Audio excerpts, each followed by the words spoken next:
It was a dark and stormy night. The captain is sitting, writing in his log, when he's interrupted by one of his officers. Captain, we have an emergency. There's a ship 15 miles ahead of us, and they refuse to get out of the way. Well, don't they know who we are? Tell them to move. We tried that, sir, but they refuse. Well, then I'll tell them. The captain heads over to the bridge, and he sends out a message. Move starboard 15 degrees. He gets a message back. You move starboard 15 degrees. Captain can't believe what he's hearing. Who would dare speak to him, a captain, in such a way? He sends out another message. This is Captain James W. Smith, the 12th. I am commanding you to move starboard 15 degrees now. A message comes back. This is Fred. And I am commanding you to move starboard 15 degrees yourself. Now, at this point, the captain is furious. He decides to send out one last message. This is the USS Missouri. We are the largest, the greatest, and the most powerful ship in the naval fleet.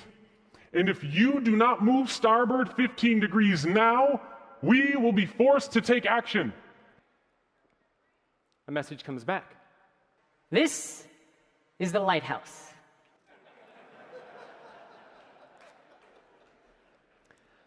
Organizations around the world and the leaders who run them believe that they are these big battleships that don't need to be agile. They assume that they could just pick a destination and using outdated workplace practices, that they can reach that destination and achieve success. But that approach to work no longer makes any sense.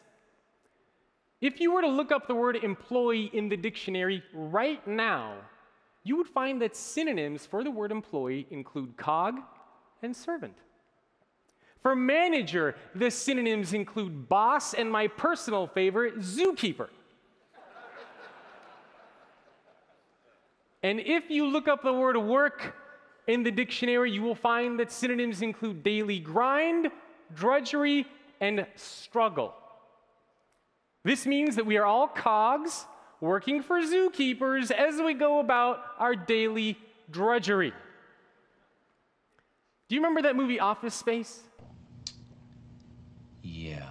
It was this hilarious comedy, and a lot of people today watch it like it's some kind of a weird documentary. This is the very ship that we are trying to turn. But it's not an easy thing to do because this is what we know. This is what we're used to. This is what we have experienced. But in a rapidly changing and uncertain world, if you want to thrive, what matters most isn't what you know, it's how you think. And we have to change the way that we think about work. And we can do that in three ways. First, we have to reconnect with our employees to find out what they care about and what they value. Whether that's hybrid work solutions where an employee can be in a corporate headquarters or a coffee shop, or whether that's helping employees connect with a sense of purpose and meaning. It's clear that the ways in which we work is changing. And organizations have to adapt and evolve if they want to be able to attract and retain talent. Next, we have to redefine what it means to be a leader. As a leader, you need to be agile because agility creates resiliency. As a leader, you have to embrace a new set of mindsets and skill sets. You have to lead by putting people first, and you have to stand for something more than just making a buck.